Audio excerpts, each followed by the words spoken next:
Welcome to the Alien Temple.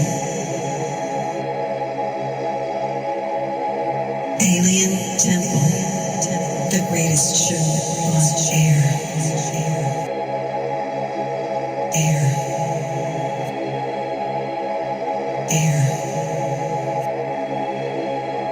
You have entered Alien Temple. I woke up in the dark. I woke up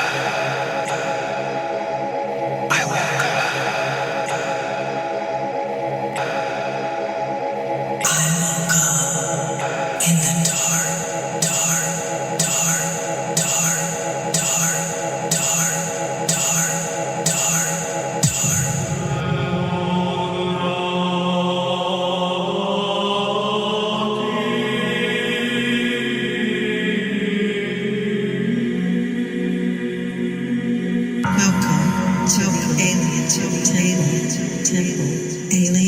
Alien Temple, the greatest show. You have entered Alien Temple. Good evening, and welcome to the Alien Temple show. Tonight, I'm going to repeat last week's show, but I'm going to say a few more news stories.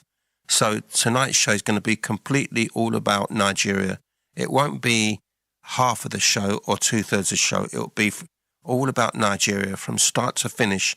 And I'll be inserting new stories and also 3 new tracks. So it'll be like last week, but different. So that's my show for tonight, and I hope you like it. Here we go. A couple of weeks ago, I bought myself a drum kit. I was going to say I bought myself a new drum kit, but it's not a new drum kit. You see, I've got an acoustic drum kit, and I've got a drum kit made of percussion, and it's an amazing drum kit. It's got 2 timbales, 2 bongos, 2 kohans, if you know what kohan is. I sit on one kohan and I got another one. It's got 3 African drums and 4 Moroccan drums. It's all around me, and it's got 2 cymbals, but they're only small cymbals because I hit the cymbals with my hands. And then I got a small regular drum kit, which is like an acoustic drum kit. But I've always wanted an electric drum kit, but I'm not electric like digital electric, an analog electric kit.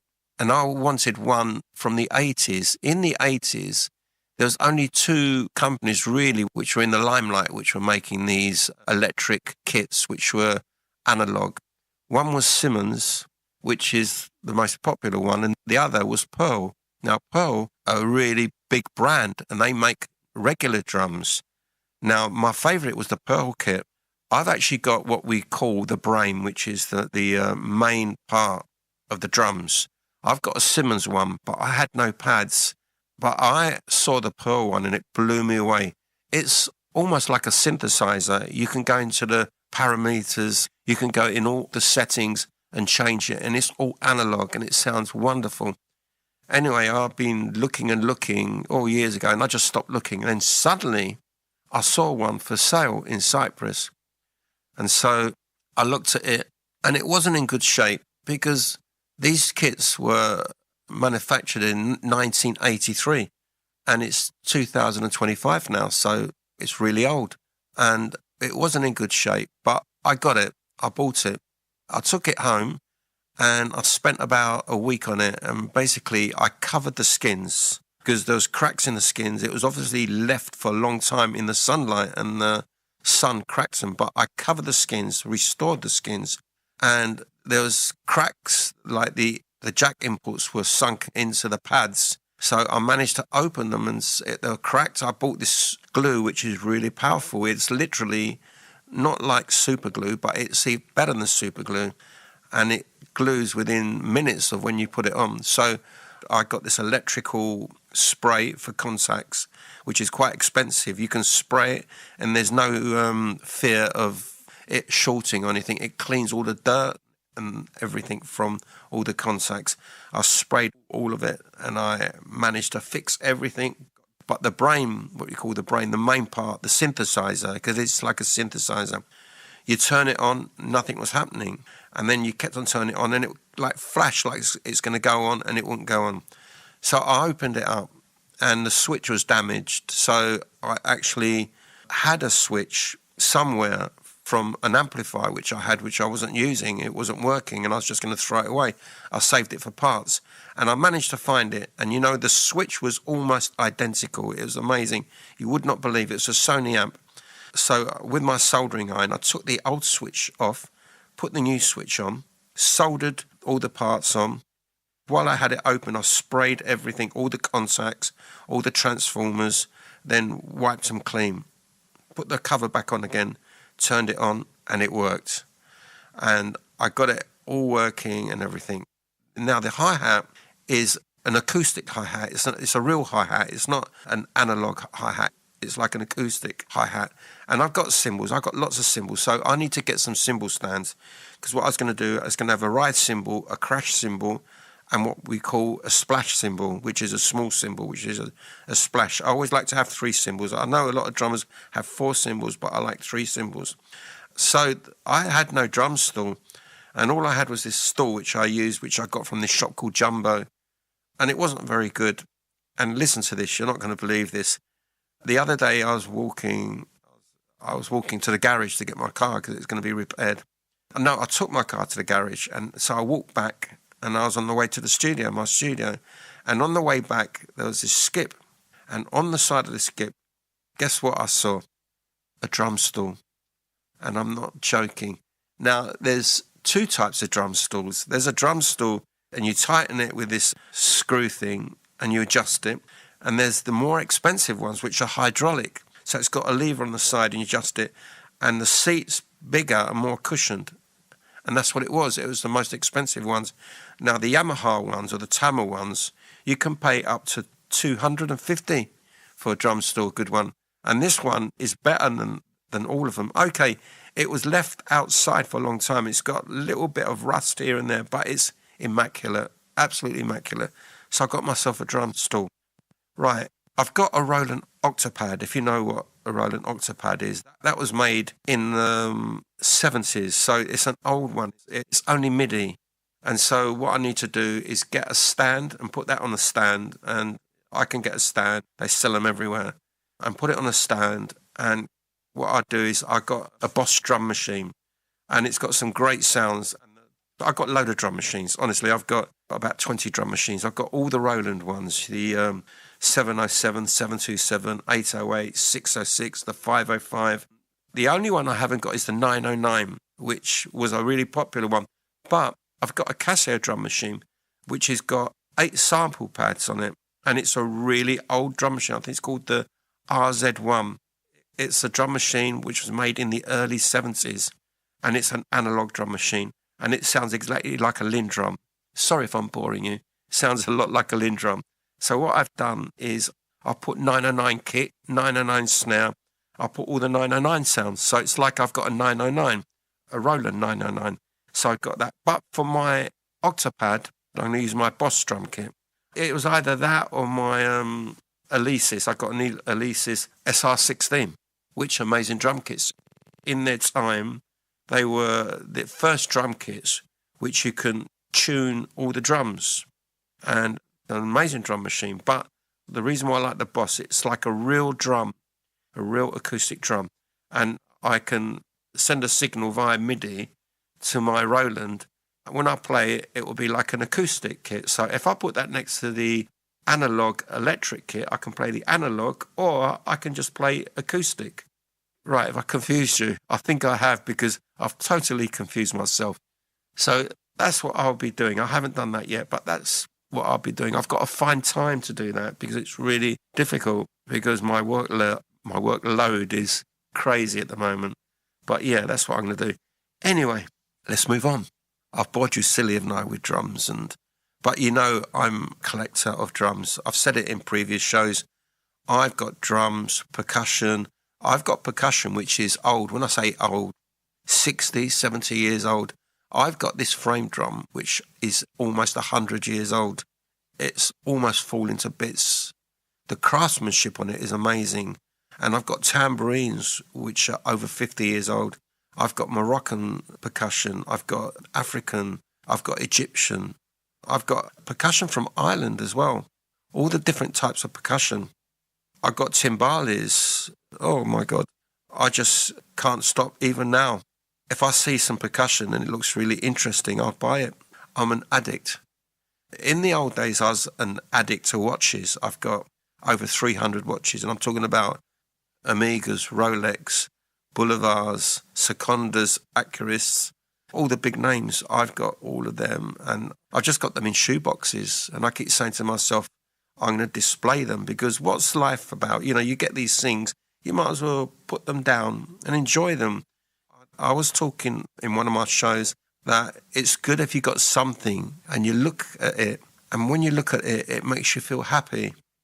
I felt happy today because I walked into somewhere and it reminded me of when I was young, and thoughts just came flooding into me, and I felt so tranquil and happy. And sometimes I look at pictures, like there's a picture of my mum holding a rose. That made me feel happy. It made me feel like my dad, and he used to take pictures of us holding roses because he used to love his roses. And I just found this picture of my mum holding roses. My God, I'm rambling again.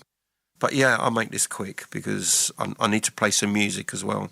So yeah, I collect percussion. That's what I used to do. And these drums. I'm really happy now.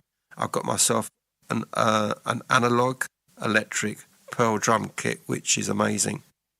So that's it. I think I can stop collecting for the moment. I was having one of them sessions all last week of looking into my old hard drives. Now, when I throw my computers away, when they're really, really old, I take the hard drives out. And a lot of my computers, the hard drives were IDE. If anyone knows anything about computers, that they will know that IDE hard drives are the really old hard drives. And a lot of them, they're so old, maybe some of them won't work. But I've got an IDE to SATA converter, if you know what that means. And it converts the data into modern time format so you can listen back to it on an external drive. It's like a case and you put the hard drive in. Anyway, I was going through lots of different tracks. Now, I found this track. I think it was a really old track. I don't know how old. I think it was done in 1989. Originally, it was done in 1987. And then I did it again in 1989. And then I did it again in 1991, I think.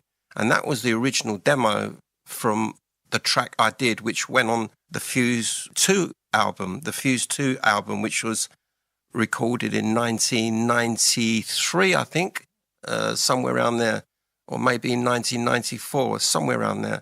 So I think that I've got the demo of it, and I don't even think it's a demo. I think it was done like mastered. But in that time, the technology wasn't as good as it is now. But still, I like it, and I think it can stand up to any dance track. It really can. And it was done on an Atari 1040 ST, which isn't a PC. It's an Atari computer, which is very basic. And there's no modern equipment. I mean, you have to do everything by, oh God, I don't even want to go there. It really takes ages because there's no rendering. When you save something, you save in real time. And it's really complicated, and I don't want to go through it now. But yeah, it was the old primitive method. But a lot of good dance tracks were recorded then.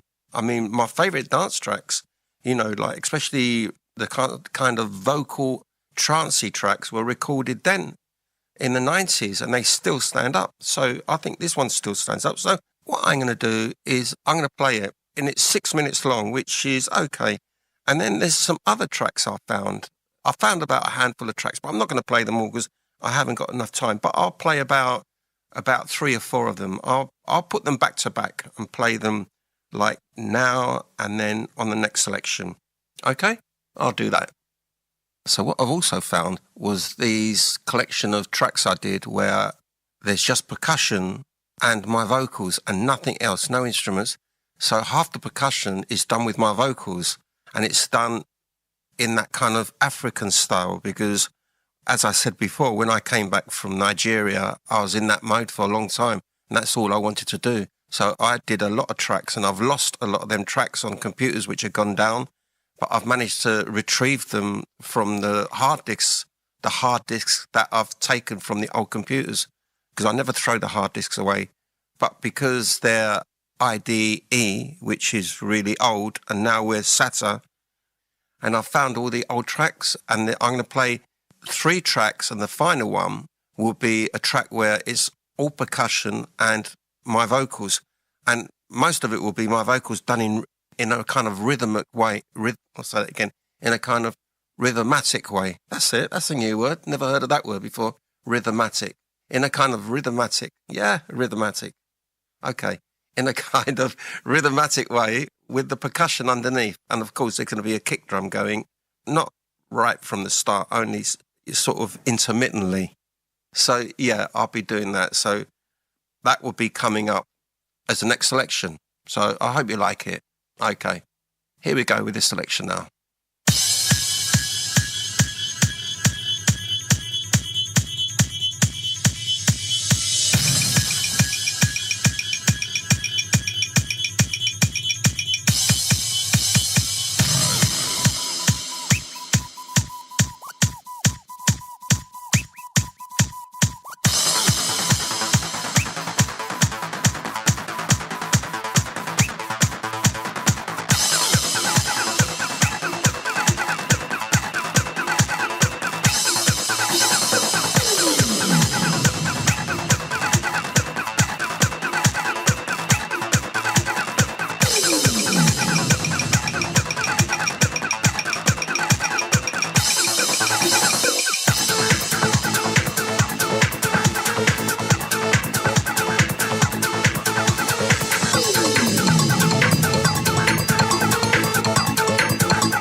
Enter my world.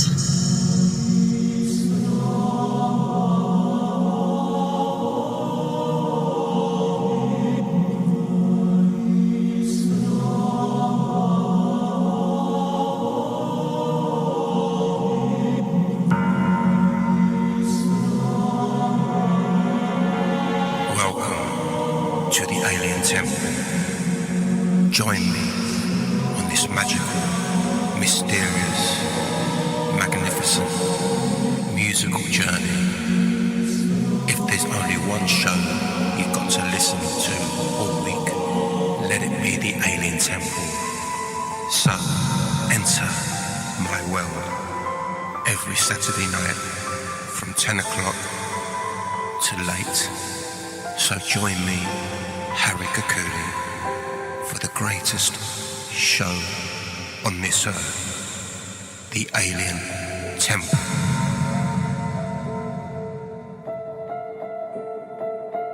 Let your imagination run wild.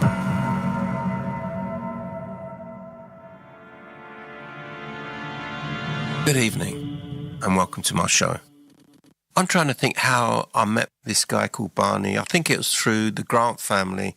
The Grant family were friends with him, but the Grant family, like Eddie Grant and Alpine Grant, they had their own studios, and they were also in Stamford Hill, which was North London, and Barney was in Stamford Hill.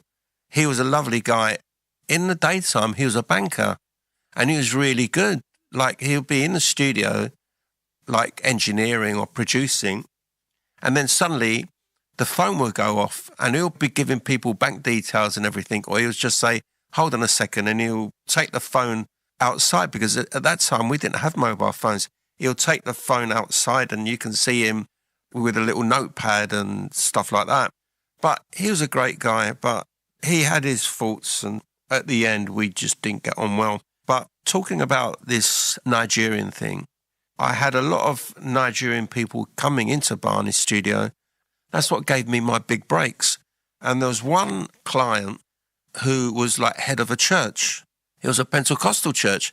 And I had experience with Pentecostal churches when I was young. And I kind of liked the singing and everything. The thing is, when Nigerian people sing in churches, it's really lovely. I really love it. It's slightly out of tune and slightly out of time, but it's great. There's something magical about it. And also the guitar playing. You get these guitar players in churches and these percussion players. And when all the percussionists play all together, it's the same. It's slightly out of time, but it's great. It's got this kind of authentic sound. I can't describe it. It kind of feels rooty and it feels real. It doesn't feel like machine-like. It feels real. And the singing is really good. Because it's slightly out of time, you can almost hear each individual voice. And when they blend together, you can actually feel the passion about being in church and the passion about praising and the passion about reaching out to God. And it's really quite touching, and I really liked it. And there's this guy who's head of the church, and I was actually did a lot of African stuff from South Africa, stuff from Zaire, and also stuff from Nigeria.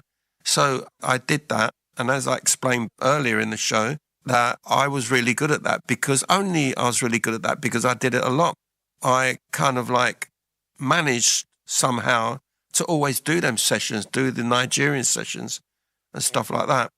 And so I really enjoyed it, and I really learnt a lot from that. I learnt a lot from the kind of how to sing and how to chant. And I did it myself. I used to do tracks and sing in the same way. It really gave me a lot of inspiration. So that's the other thing about me doing sort of Nigerian stuff. And the thing is, even as I said about the percussion, a lot of it wasn't expensive percussion. It was just like basic percussion, but the way it was played, it sounded really classy, although it wasn't quite in time, but it had really good tones. And that's what I liked about it. I liked the percussion, the singing, which was magical. And I liked the guitar playing. It had this, like, in Nigeria, there's this type of music, we call it juju, and it's kind of got this great guitar feel. And there's no other music which is like it. And it's such a good driving force. The guitar is such a great driving force. And also the bass. The way the bass is played, it's like played on the offbeat. No, sorry, it's played on the onbeat. And it really is a good, I don't know how to describe it really, but the bass complements the guitar. And they're the two instruments. In juju, the guitar is the main thing and the bass is the main thing. And also the drums are good. The drums have got a certain style, a kind of a shuffly style, which is good. And then you get the main feature, which is the percussion, the talking drum, the wooden drums, you know, all the different drums, the kind of clay drums, and also the kind of a go-go, you know, the bells and the cowbells and everything. You know, there's so much. And there's a lot of percussion which makes a big sound, which contributes to the rhythm. I'm really rambling, I really am. But anyway, that was what I'd done. And all that helped, you see. When I did a lot of that, it made my knowledge stronger. It made my knowledge, I was more aware of all the different aspects of African music and Nigerian music. And that's it, really. That's all I wanted to say. There's a couple of more things I remember about Nigeria. First, I remember when we used to eat, I told you the story about there's a woman who came twice a day and she had a great big massive dish with all the food on top of her head, and she used to power walk through the jungle and the food was swaying around but it would never fall off. She knew how to keep the food in balance, as it were, on her head. And I used to get that twice a day. I didn't really like it. I felt, you know, I don't really like people going out their way like that. And I felt really guilty every time she brought the food. And at weekends, there was all the people round that bit of land where the studio was, the servants. Yeah, I hate using that word servants, but, you know, the helpers, the gardeners and everything. And we all used to meet at weekends and we all used to eat together. We used to eat meat dishes, mainly. Sorry if there's any vegans listening. But what I used to love was the yam and the plantain. If you don't know what plantain is, it's like a kind of like a banana, but it looks ripe. It's part of the banana family. And they used to fry it and it was out of this world. I used to love that. And the plantain, which was amazing. But the one thing which used to put me off, everyone used to sit in a circle and used to eat with their hands. And I don't think I've ever seen anyone wash their hands. And everyone used to eat with their hands, like really go for it. And there was food all over their hands, all over their clothes, all over their mouth. And I used to kind of like not really want to join in, but I didn't want to be unsociable. So I used to join in as well. And I used to do it as well with my hands, although I didn't like it. But the food was really good. And another thing which they used to do, they used to have fried ants. The ants were huge. The ants were the biggest ants I've seen. And I used to really look at them and think, how can you eat that? But they used to tell me, no, these ants, all they eat is yam. They don't eat anything disgusting. They just eat fruit and yam and stuff like that. And cockroaches. Now, when you think of a cockroach, you think of these big, disgusting, nasty things which live in the sewer, which come up in the summer. And a lot of people were scared of them. I know my mum used to scream every time she saw a cockroach. And they are very scary. And the female ones actually fly. And they actually attack you, believe it or not. If they know they're under threat, like they know you're going to kill them, they would attack you. And as I said, the female ones fly and they go for you. It's really scary. And they're like really dirty things. I mean, they live in the sewer amongst all the crap in there and everything. And then they come up in the summer because it's really hot and they all over the place. So that's what I've always thought a cockroach was. But in Nigeria, they told me, no, these cockroaches, they live in the jungle and all they eat is yam. That's all they eat, nothing else but yam. And they said they taste like peanuts and they're full of protein. And, you know, sorry if there's any vegans, but one day I built enough courage. I mean, forget the ants. I didn't touch the ants, but I got enough courage to eat a cockroach. And I know that it wasn't one of them nasty ones which live in the sewer. And when I ate it, it tasted really nice. It tasted just like peanuts. So they said, what do you think? And I said, yeah, I love it. So they gave me a whole plateful. And I ate about 3 or 4, but they were really filling. So that's my experiences, my eating experiences in Nigeria.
enter my world, the alien temple.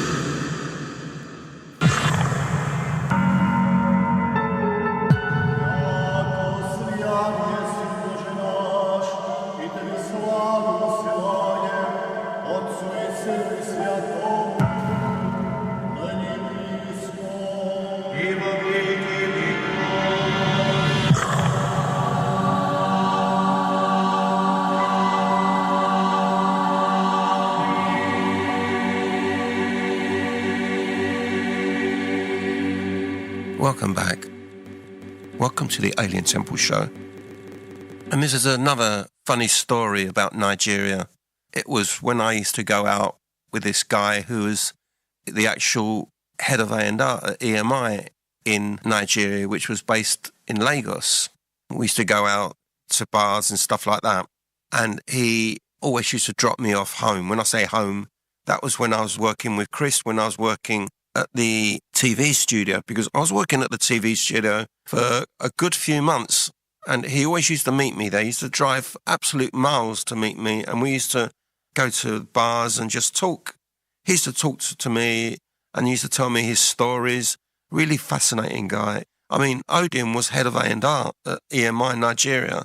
He used to tell me about all the people that come there, and he says they come all over Africa. They sit in the waiting room, and they will not go until I see them. And he goes, some are awful, some are really good. But he says, we got too many people and we can't sign everyone on. But if somebody's exceptional, we will sign them. And he was telling me all these different stories of all the people who came to Nigeria, including Paul McCartney and Wings, because they recorded apparently in his house, he told me. Anyway, every time he used to drop me off, he used to say, wait here. Let's wait in the car because there's this guy you've got to see. And I waited, and there was this guy who came out from nowhere, and it's pitch dark, and you can just about see him. This guy looked like Michael Jackson. And when he used to walk and dance at the same time, and he used to walk and do this moonwalk. You'd think it's Michael Jackson. He looked exactly like him. And I looked at Odin, and he could not stop laughing. I mean, I don't really know why he was laughing so much, but he could not stop laughing. And the reason why he could not stop laughing is because this guy lived in the rural parts of Nigeria where people hardly have anything on. Some people walk around naked and they live in huts and they're self-sufficient. They don't depend on money. They can survive just by living on things which they grow, like potatoes, yam, plantain, mangoes. And they've got sheep, they've got goats, and they've got cows, and they just don't need money. They even make their own clothes, although they don't wear much, they make their own clothes. And they got even herbal stuff, they got natural remedies. So they live in the jungle, and they live in rural parts of Nigeria. But this guy looks like Michael Jackson. He's got all the clothes and everything, and he walks and dances at the same time. And Odin just couldn't get his head around it. He says, this guy shouldn't be here. And I can see why he was laughing. And every time he used to drop me off, we used to wait. And this guy used to come out from nowhere. He used to come out of the darkness from nowhere. Same time every night. And he used to do this little walk and dance thing. And you can hear his voice doing this kind of I'm not going to do it, but it's like a Michael Jackson, you know, the way he yells and does this rhythmic thing. He's doing all that. And he'll be there religiously, same time every night doing that. And it just stuck in my head. I was thinking of it all the time. And when I came to the UK, I was still thinking of it. I thought, this guy, amazing. Where does he come from every night at the same time? Anyway, that's another thing I remember. The next track I'm going to play is, well, let me tell you the story about this track. When I was at Red Bus, I did a lot of different productions. And Jonah Louis, who sung Always in the Kitchen at Parties, his manager was doing a project at Red Bus, and he heard some of my stuff and he said, look, I'd really like you to do a remix on Always in the Kitchen at Parties, Jonah Louis' track. So I met up with Jonah Louis, he gave me his number and I rang him up and went to his house. And he had his studio in his house, a home studio. And I did the mix. I think about 3 or 4 different mixes, and they were released on an EP. And then I went back into Red Bus, and somehow, I'm not really sure, the guy who was managing Jonah Louis, he was looking after Malcolm McLaren as well. I mean, I don't know whether Malcolm McLaren had a manager or he just had somebody looking after him and sorting out labels and stuff like that. And he told me, I'd like you to work on a handful of tracks which Malcolm's doing on his next album. Would you be into it? And I said, yeah. So I met up briefly with Malcolm McLaren and we talked about a few things. Then I went in the studio and I remember the person who's engineering the sessions was Dave Ford from PWL. And I was listening to everything. And basically, I think it was about 4 tracks, which I don't know whether it was Malcolm McLaren's manager or he was looking after Malcolm McLaren's affairs. There was 4 tracks which he wanted me to get involved in. And then later on, I met Malcolm McLaren. He came in. The thing is, he kept on coming in and out the studio. And every time he was in the studio, he'd be on the phone for absolute ages. And he was telling me all these amazing stories I can't say on air, but there was some amazing stories he used to tell me. And when he was going through the tracks, he says, look, these 2 tracks, do what you want with them. I think he heard because his manager played in some of my tracks and he knew that I was into African stuff and sort of tribal stuff. And he goes, you can do what you want with them and just, get on with it and I'll listen to them afterwards. And I did. I actually spent a long time on these 2 tracks.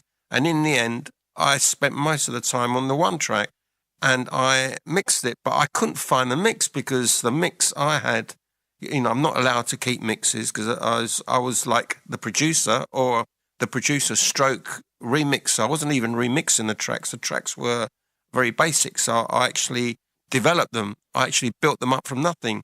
So I just made a cassette copy of a monitor mix. It wasn't the final mix.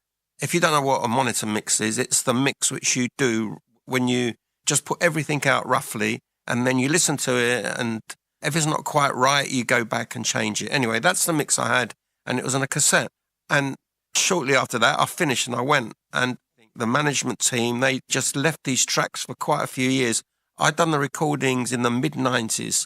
So I know there was an album called Paris in 1995, I think, or 1994. And then his last album was one called, it begins with, it's not Tranquilize, I think it's called Tranquilize. And that was in 2006, I think. And Malcolm died in 2010. So I'm not sure if it was for the album Paris, but I don't think it was because that album had a set of musicians. I think it was for the next album. And I actually think maybe it wasn't for any of the albums. Maybe he just had these tracks he wanted to finish. A handful of tracks. When I say a handful of tracks, I think there was about 9 tracks altogether. He just wanted to get them all finished. And they were finished. And after about 7-8 years after that, he passed away. And I don't know what happened to the tracks, whether they got released or not. I think maybe they did get released, but the ones that I did were kind of half finished. And so maybe they didn't get released, or maybe none of the tracks got released, just tracks which he wanted to do, and we'd finished them. Of course, I'm quite really fussy, so I kept on going back and going back. But I've got the cassette copy of something which is almost finished, but not quite finished. And what I was going to do tonight is play it on air, if I'm allowed to, I don't know. But it's if it hasn't got released, I don't think anyone's heard it before. So this is, I suppose, a world exclusive. No one's heard this track before. It's a Malcolm McLaren track, which I developed and mixed and hasn't got aired in any kind of way. So I'm going to play that as the first track. And then I'm going to play a handful of Afro beat tracks. One of them was done in Nigeria and is a short track. It's only like 2 minutes 45. And the rest is with a South African woman called Sonsi. She sings 3 songs and another 2, so 5 songs. She sings 5 songs. So I'll just get on with it. So I hope you like this selection. Here we go.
Be afraid.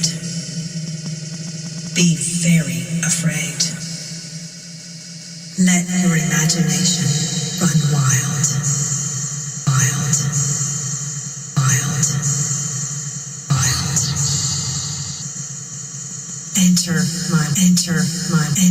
my world.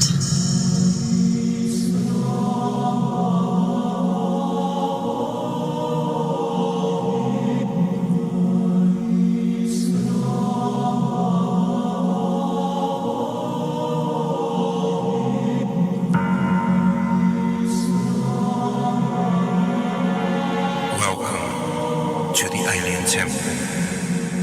Join me on this magical, mysterious, magnificent, musical journey. If there's only one show you've got to listen to all week, let it be the Alien Temple. So, enter my world every Saturday night from 10 o'clock to late. So join me, Harri Kakoulli, for the greatest show on this earth, the Alien Temple.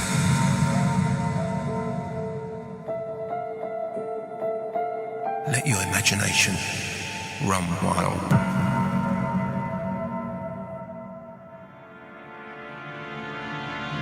Good evening, and welcome to my show.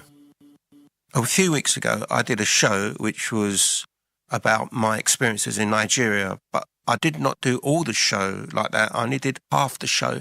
And I said when I did the show that I would do it again, but fully devote a whole show on my trip to Nigeria and my experiences in Nigeria. So I'm going to do it now. So what I'm going to do is I'm going to tell you more stories, and I'm going to put more tracks in there, more Afrobeat tracks. So this is going to be a good show, and it's going to be a great show, in fact. So this whole African thing all started off at a studio I used to use and work in. It had no name. We just used to call it Barney's, because the guy who had it was a guy called Barney, and it's a house he had, and him and his friend started to dig into the earth, and they dug and dug and dug with all this machinery, and they managed to build a basement, and that basement they turned into a studio, and it was a great studio. It wasn't an amazing studio, but it was an analog studio and all this old analog equipment, and I used to like it. And that's how I met the Grant family: Rudy Grant, Eddie Grant, Patrick Grant, Eddie Grant, Rudy Grant, and Alpine Grant. Now, Alpine was like the head of the family, really. He was the one who used to organise things, and they had the music thing, and they used to import and export things from Ghana, because they all come from Ghana, although Eddie Grant lives in Barbados. And I got involved with them because they used to use it. And then the whole thing about the African thing, well, let me start off from the beginning. I used to work there, and then there was this band from St. Lucia, and they used to go there all the time.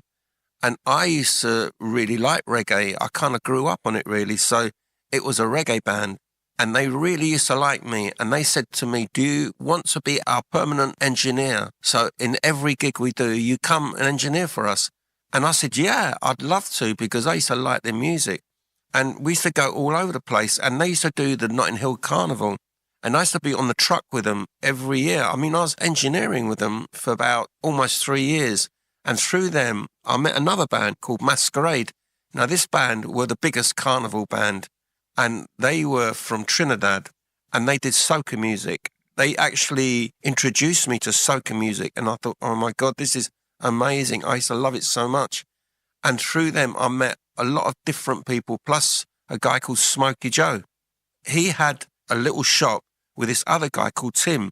Now, this guy called Tim had a record label called Tim Records, and he had all this obscure reggae, and so did Smokey Joe. But Smokey Joe was more involved in soca and calypso. He was Trinidadian. He was an Asian Trinidadian guy, but he was very knowledgeable. I got involved with him. And then I got involved with a lot of other artists. And then Masquerade said to me, do you want to be our permanent engineer? We love what you do. So I was kind of engineering for Masquerade and this other band. You know, I forgot their name. The weird thing about this, their manager was called Mr. Brown. and he was a Jamaican guy.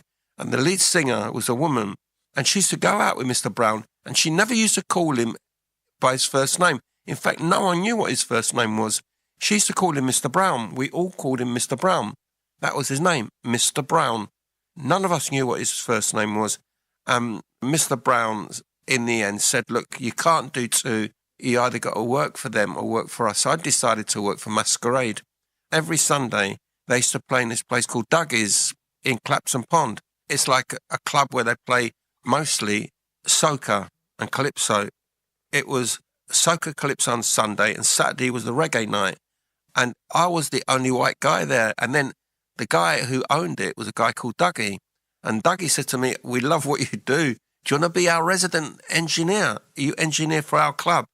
And I thought, oh my God, is this going to work? But I really like the club. So I said, yeah, okay. So I ended up the resident engineer for Dougie's, and I was the only white guy in the club. But they used to really love me. And they all used to treat me so nice. The food was amazing. They were amazing. Such a great place. The memories will live with me forever. They were really good. Anyway, through that, I worked at Hollywood Studios, because Hollywood Studios is across the road from Dougie's. And then I met tons of Trinidadians, Jamaicans, and that's where I met Maxi Priest. And I used to do some mixing with Maxi Priest. I used to do a lot of stuff. And then I got really friendly with him. And then I went back to Barney's. Barney called me and said, look, we've got these Nigerians which want to do some tracks, and I know that you're really busy now, but do you want to come and work with them? And I said, yeah. But they got some really good music. So I did that. And from that, two of the artists were guitarists. And one of them was called Chris, same name as the Chief. And he actually knew this guy in Dalston who was the brother of King Sunny Ade. Now, if you know your African music, you know that King Sunny Ade is one of the biggest artists in Africa. And he said to me, look, my brother wants someone to remix his album. You're great. We really like what you do. And he said, look, he's coming over to England because he's playing the Brixton Academy. In fact, he played the Brixton Academy and it was sold out. And I had a VIP ticket. And I went backstage, met him, we got introduced. And he said, look, we really like what you do. And then King Sunny Ade, I called him Sonny. He heard what I did and he says, I love the way you equalise the drums and everything. So I ended up working with him. In fact, I ended up doing an album with him. And this is where the Nigerian thing came in. He had contacts with EMI Nigeria. Now, while I was doing this album, I know quite a few people at Stearns Records. Now, Stearns, a really big world music label, and they mainly do African music. And when they knew that King Sunny Ade was in London and I was recording him, they came down. They said, do you mind if we sit in on the sessions? I says, no, I don't mind. Ask Sonny, he might mind. And they asked him and he said, no, of course not. They were a lovely bunch of people. They really were. I loved them. The guitarist made me laugh. All the time I was laughing. He should have been a comedian. There's a couple of them who play percussion. They were so funny. The band were massive. It was like something like a 16-piece band. It was so electric when they all played. I don't know how I did it, but I just got used to it and I was really good at it. I found out that this is my thing. I'm really good at African music. I'm really good at producing it and engineering it and stuff like that. And through that, they wanted me to go to Nigeria. They said, look, we need to do the final mixes in Lagos, but we want you to come. You've got to come. So that's the connection. And at the same time, I was at Barney Studios, I was at Hollywood Studios, and then I went to Red Bus. And that's when I went to Red Bus at that stage. And when I went to Red Bus, I told him that I'm at Red Bus. And when he found out I was at Red Bus, they came down, they loved the studio. And so we did a lot at Red Bus. In fact, we did all the recording at Red Bus. And then we went to Abbey Road. And we spent about a week at Abbey Road. All the vocals were done at Abbey Road. But he did not want to mix at Abbey Road. He said, we need to go to Nigeria and mix it. So I said, okay. And at that time, I met the head of A&R at EMI, a guy called Odeon. And he had some stuff he wanted me to do. Plus, that's how I met Chris. He said, I know somebody who's got a TV studio and he's doing a lot of documentaries. We'd love you to get involved. And I thought, oh, this is amazing. I'm working with King Sunny out there. I'm doing some stuff for EMI, and I'm going to be doing some documentaries. I thought, this is amazing. I'm going to Africa. And that's basically how I went to Africa. That's the lead up to me going there. So, and there's other stuff I got involved in, like reggae, as I said, calypso. I was doing soca. I was doing the Notting Hill Carnival every year. I was on the trucks, and I was doing duggies. So I was involved in a big, lots of calypso, lots of soca, lots of reggae.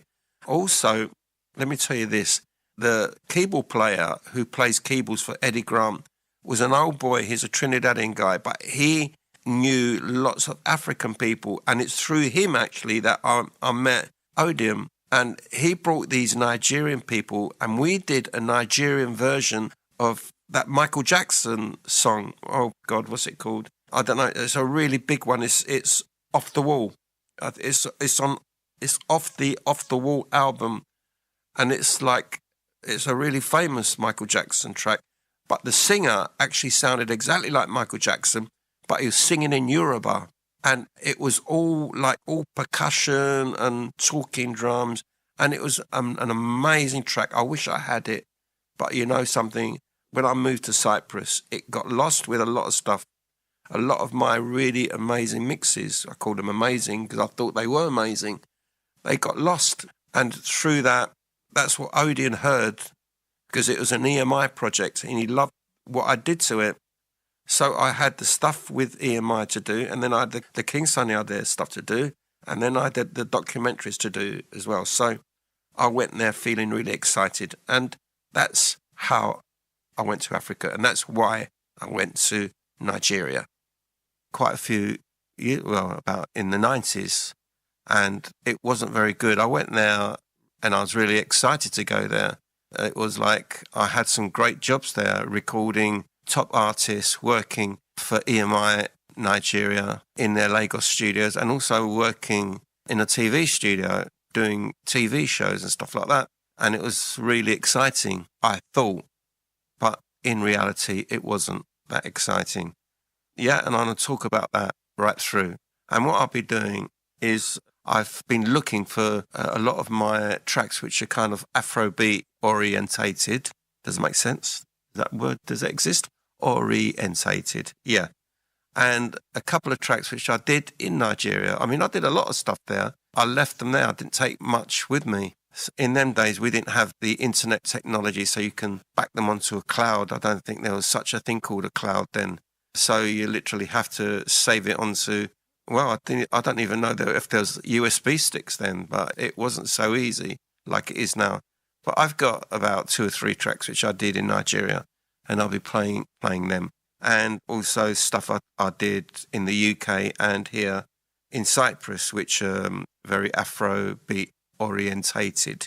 Right, and I'll be doing that. And of course, I'll be finishing the show with a chilled set, which will be an uninterrupted chilled set. So there will be no annoying talking. It will just be 2 hours of non-stop chilled music, which will be my tracks mixed all in together or edited or in some cases remixed. But that's what it will be.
to the alien temple.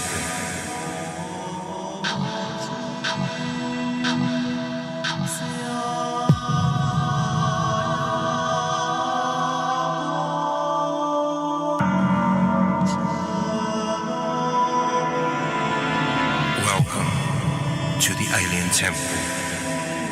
Join me on this magical alien temple.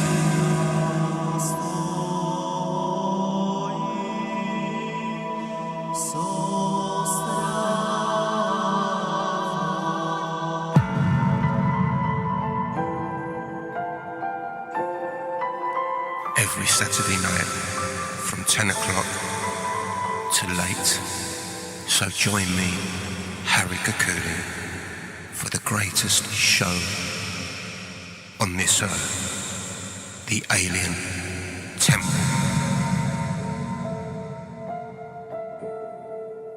Let your imagination run wild.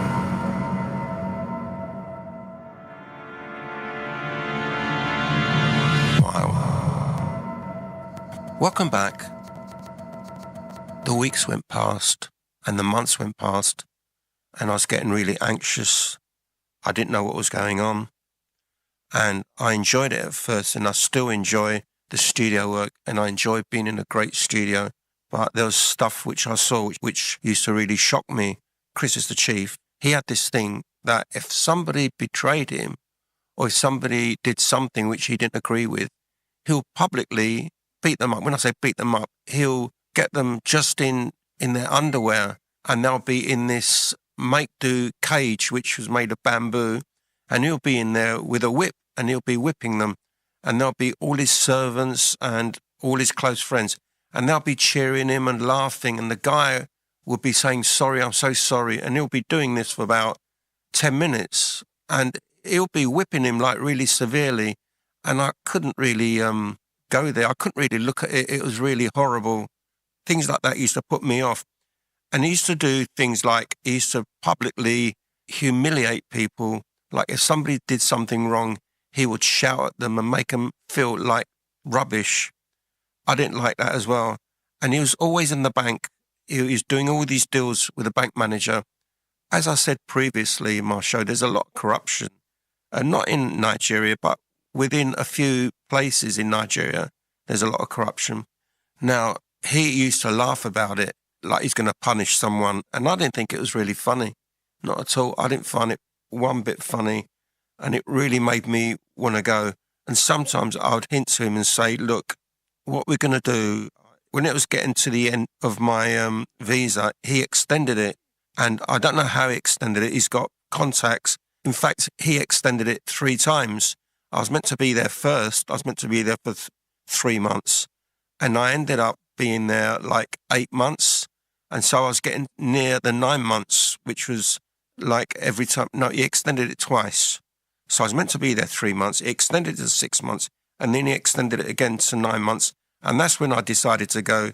After the 7.5 months, I was making arrangements with the guy from the producer at EMI who knew him really well. And in fact, the producer from EMI knows a lot of contacts at the airport. He knows a lot of contacts from the government and he helped me get out. Anyway, I finally got out and it was amazing. It was truly amazing. But Chris didn't like it. That Chris actually flew to London looking for me. And you know, he found me through 2 studios. One studio is a studio where they made arrangements for me to go over there. And he didn't find me, but he found my phone number. He was not going to have it that I left. He came to London with his son and he tracked me down. He went to the studio where Odeon was using and he asked, because he got Barney's contact through Odeon and he got the address and the phone number. So he went there and he actually asked Barney where I lived and he asked him for my phone number. And at that time, we didn't have mobile phones. It was the phone number of my house. And Barney said, yeah, I got his address as well if you want it. And he gave him my mum's address because at that time I was living with my parents. So one weekend I was at home and he just turned up my doorstep And I was upstairs and my mum answered the door and she said, there's a couple of African people who come to see you. And when I went down, I thought I was going to die. I thought I was going to get a heart attack. It was Chris. And I just stepped outside. I said, Chris, what are you doing here? And he said, you broke my heart. You broke my heart. I took you in like a son. And look what you've done. And I tried to explain to him, I was outside in the front garden. And I said, look, why don't we go somewhere? And he goes, okay. I said, so where are you staying now? He said, he's staying at a hotel in town. And I said, okay, look, I need to tell you why I left. So I arranged to see him. And he said, let's go and eat something. I want to eat something. And you know, I need to tell you, I've never seen anyone so funny. He came with a bowler hat. I don't know if you know what a bowler hat is, and an umbrella. He came with a bow tie. It wasn't even a normal tie. It was a bow tie, a bowler hat, and an umbrella and a big coat. And his son had a bow tie and an umbrella as well. So I said, okay, ring me tomorrow and I'll meet you. And he goes, okay, let's go out tomorrow and you can tell me what happened because you broke my heart. I look at you like a son. And I said, look, Chris, you broke my heart as well because I expected a lot from you. And it's just like you did not want to let go of me. And it's just like I got scared, especially when you was beating them people up. And especially when you wouldn't let me go. And I just felt like, at times I felt like a prisoner. And I tried to explain to him. And he said, okay, let's talk. And I promise you, you come back to Nigeria and I won't treat you like that again. I will give you whatever you want. I'll give you more money. And I said to him, I had no money. I gave all my money away to come here. I came to England without a penny. And so anyway, we met. He said, I want to have typical English food. So I knew a really nice place in Church Street. It does traditional fish and chips. The pies in there were amazing. They do steak kidney pies. And I said, I'll take you to a place where they do really nice English food. And so I had steak kidney pie. He goes, what's that? And I said, it's got steak and kidney in it. And you know what made me laugh? He had it and he goes, I really like this meat cake. I said, Chris, it's not called a meat cake. He goes, what's in this meat cake? I said, no, it's not called a meat cake. It's called a steak. It's called a steak and kidney pie. But he was making me laugh. And you know, he said that I want to go across London Bridge. And I remember I took him there. We got a taxi to London Bridge. And he was walking with his umbrella and his bowler hat. It was the most funniest thing ever. And you know, I couldn't be angry with him because he looked really sweet. And his son adored me. I really liked his son. His son was Chris Jr. He was a lovely guy. And you know, at that time, I thought, well, I'll go back. You know, I almost went back and I said, okay, Chris, I'll go back, but it's all got to be different. It can't be like it is. And he said, okay, I'll make arrangements. I went back home and I said, Mum, I might go back to Africa again, back to Nigeria. She goes, no, they almost killed you. I'm not going to let you go. I'm going to tell your dad. And my father went ballistic. My dad says, you are not going over my dead body. You're not going. But Chris was making arrangements. And so he said, you are not going over my dead body. Look what happened last time. You're lucky you're here. And I said, yeah, but he's changed. He goes, no, he hasn't changed. He's doing this because he's trying to get you over there. And once you're over there, this time he will definitely keep you in a prison. You managed to escape last time, but this time you won't. And I was thinking hard about it. And you know, as much as my dad used to treat me bad, I felt like he was really talking sense and I felt like he was really loved me and he really did not want me to get in danger. And he really meant it. And he was looking at me with them eyes, but not them bad eyes, with good eyes. And I thought, okay, my dad's making a lot of sense.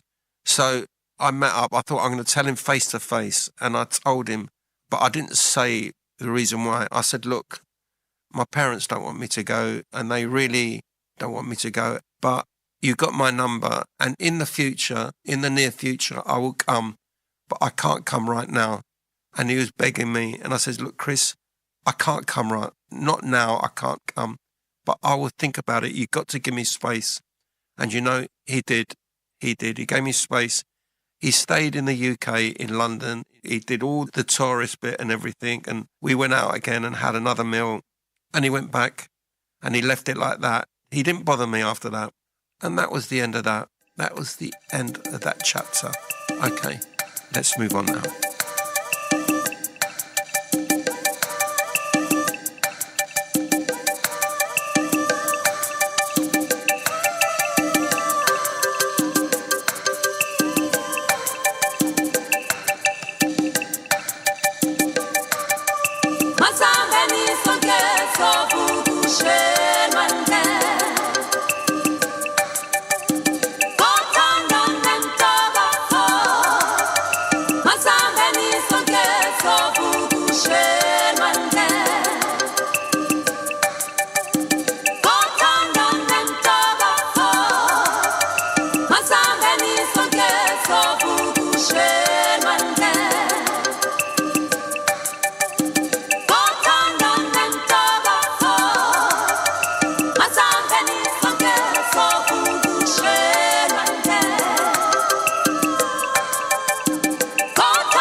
Be afraid. Be very afraid. Let your imagination run wild. Wild. Wild. Wild. Enter my world.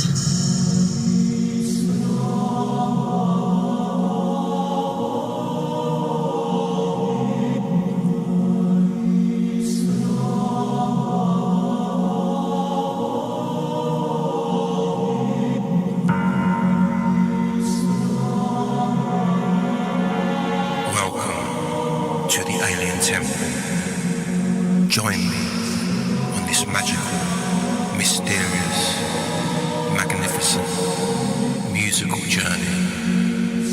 If there's only one show you've got to listen to all week, let it be the Alien Temple. So, enter my world every Saturday night from 10 o'clock to late. So join me, Harri Kakoulli, for the greatest show on this earth, the Alien Temple.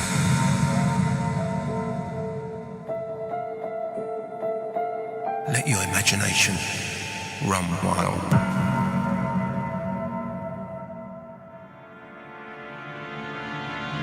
Good evening, and welcome to my show.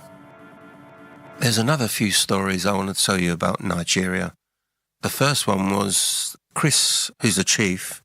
His accountant was a young guy. He was in his early 20s, and he was always talking to me about his granddad and how much he admired his granddad. And once he took me there, and he told me that his granddad lives in a remote village and all the houses are built with mud and straw. And he said, let me take you to my granddad. He's a very wise man and I really am close to him. And he loves me and I love him very much. So I went there and it was in a really remote place. It was like no electricity. It was like in the middle of a jungle. That's what it looked like. It actually looked like a jungle. And there was huts and there was people there. And they were like half dressed or half naked. They just had hardly anything on. But Nigeria is very, very hot anyway.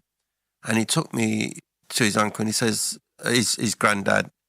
And he said, Granddad is talking in Yoruba. There's two languages basically in Nigeria. There's Yoruba. Oh my God, I can't forget the other one. I forgot the other one. But he was talking to him in, I think it's Yoruba, which is the language which the people in Lagos talk. And then I think it's Igbo and Yoruba. There's two languages, and he was talking in one of the languages. And I noticed that I saw a lot of people in the village, and I noticed that their eyes were yellow. The white bits of the eyes weren't white, they were yellow. And I'm not talking about yellow just about, I'm talking about a real yellow. And I was wondering why their eyes are yellow. So this accountant, I forgot his name, but I said to him, when we went back in the car, I said, I noticed that all their eyes are yellow. Why is that? And he goes, it's the drink they drink. And they all drink it. I said, what's that? He goes, it's called palm wine. And they drink it and it makes your eyes go yellow. The white bits go yellow. And he was laughing when he was saying it. And I was wondering why he was laughing, because he was driving and he kept on laughing all the time. Anyway, we went back and I saw Chris and I said, your accountant, he took me to see his granddad, and the village, they all had yellow eyes instead of white. They had brown eyes in the middle and then yellow. And he was laughing as well. And he goes, it's that palm wine. He goes, you should take some. It's really good for you. It keeps you young. It's good for your bones and stuff like that. And you know something? I didn't know. Right, I found out later on that this palm wine was a powerful drink. It made you not drunk, but it made you like high, like you're on drugs. It's a drink which makes you hallucinate. And it's not a very good drink, but they're used to it and they used to like it. And they got immune to it. So it made them high and it made them feel good, but it didn't hit them as much as like somebody who would take it for the first time. And they were laughing, saying, yeah, you should take it. And I'm not into drugs. I don't take drugs, never have done. So Chris's accountant says, oh, let's visit my granddad again. He liked you. He was talking about you and he wants to see you again. I said, okay, let's go there. And they were drinking palm wine. And I said, what's palm wine made of? And he goes, well, it's made of several things, but the main ingredient is the oil from the palm trees.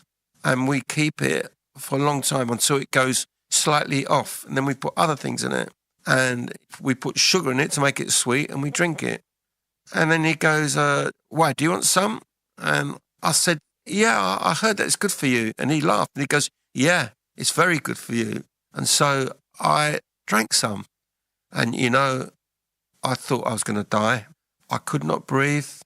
I seen all these things in front of me like devils and bad spirits. And my heart was beating so fast I thought it was going to jump out my body.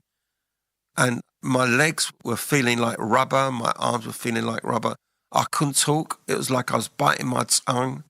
It was horrible. And it lasted for like about over an hour.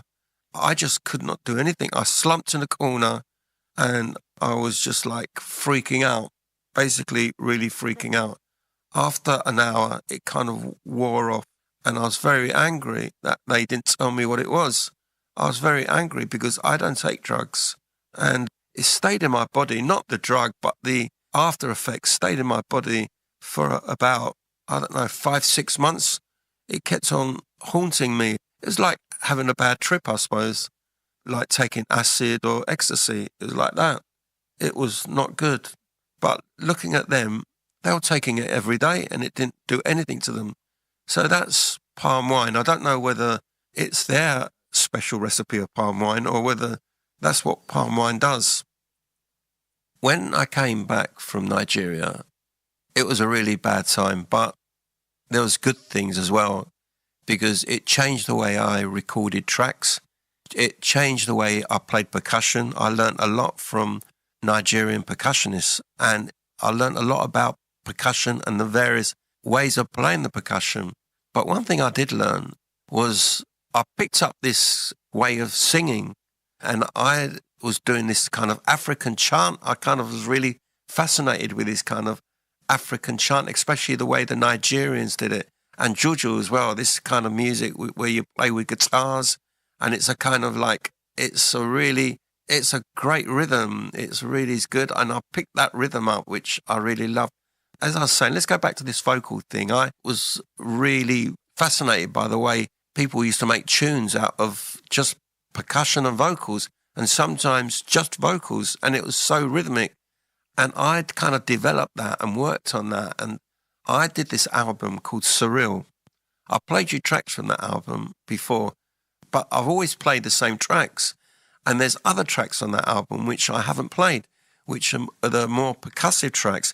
Now, this album's a really special album for me because there's no instruments. I don't play any instruments. Every instrument, bass drum, bass, orchestra, pads, guitars, I do it with my voice. I imitate them with my voice. All the vocals, the backing vocals, everything is with my voice. But I wasn't happy with using the microphones I got. I did say in previous shows that I collect microphones. I'm a microphone collector. It's one of my hobbies. I got so many microphones, it's untrue. But all my microphones couldn't create the sound which I heard in Nigeria. They had a kind of crunchy sound. And so I thought, the only way I can get this sound is get a really cheap microphone. So I went into the £1 shop. If you know what the £1 shop is, everything in that shop is £1. Whatever you buy, it's only £1. So I went to the section, the computer section, the audio section, and I saw these microphones. There's 3 different types of microphones. They're all £1 each. Basically, they were like PC mics. So I had just bought one from the £1 shop. A microphone for £1. I took it back to my studio, wired it up, and I recorded my album, Surreal. The whole album was done, no instruments. I'd done all the vocals and every instrument, everything on there was just done with my mouth on this £1 microphone. And it sounded great. I loved the sound. It's exactly what was in my head. this £1 microphone I've still got now, and I use it a lot, actually. I do use it a lot on my music, and it actually made the album what the album is. It's a great album. And so tonight, what I'm going to do is play you 3 tracks from that album, which I haven't played before, because I'm always playing the commercial tracks on there where I'm singing. But these tracks, I'm not singing. I'm just wailing and doing noises and doing chants and kind of African chants and stuff like that. So what I'm going to do is I'm going to edit them, because they're quite long. I'll edit them down to about 2.5 minutes each, and I'll play them back to back. So this album's called Surreal, and it was recorded a very long time ago. And it's still one of my favourite albums. And also, there's 3 tracks on this album which people use. I noticed on TikTok, there's a track I've done called Are You Afraid of the Dark? And a lot of people use that track. And there's another one called I Am Looking for Someone Ugly to Love. And a lot of people use that track as well. So, and there's another one called If You Go. And that's also used by a lot of people on TikTok. But what I did, about 4 or 5 tracks are really commercial and they're singing. But the other tracks are completely, how do you explain it, abstract. And are kind of very African-y vocals, and some are kind of reggae-ish. But it's a great album, and I'll stop talking now because my voice is starting to go, and I'll play these tracks. So here we go.